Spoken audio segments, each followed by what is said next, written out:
Really quick, I need to let you know that the reason why it's called sacrificial poet is because you start first, but also it means that she can read this time. She reads first, she sacrifices herself, and then she has an opportunity to be able to come up just like anybody else at any other point in the night. So if you want to be a sacrificial poet, come up to me, you get a free beer, and you get a chance to speak twice. So here you go. Yeah, it's all you.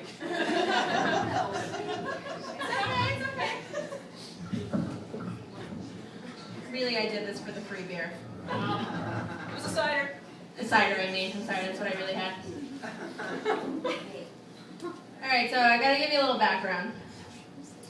This piece, so close to my heart. It's about this lovely lady over here. Her name is Joey. When I was 18, just moved out of the house, didn't know a thing about the world. I moved in with this girl who happened to be friends with Jovi. And one night, this, a bunch of people are coming over, this girl comes in, and I'm like, oh man, she is the hottest thing I've ever seen.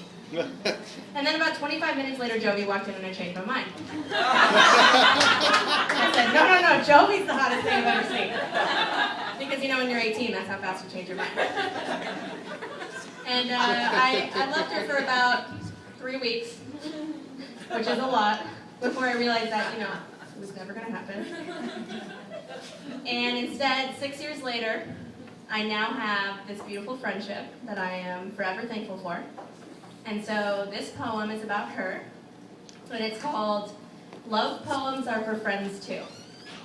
This one I'm reading off my iPhone, don't judge me. The next one I'll read from memory, but this one, I just wrote it. I feel like this is not right. Okay.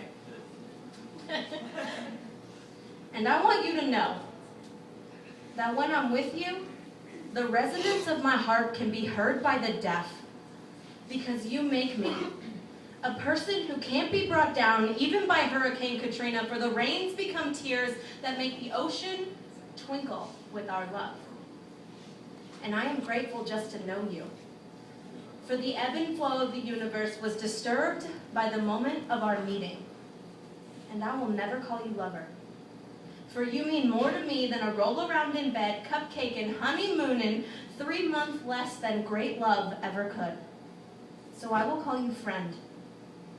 But the dictionary definition of the term will never mask the amount of beats per second that my heart does for you.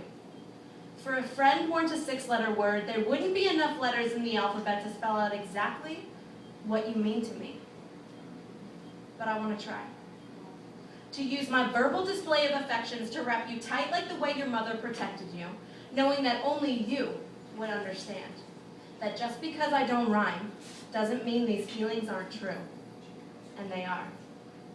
You and I have never been peas and carrots. Never been close enough to finish each other's sentences and laugh at inside jokes of the years gone past.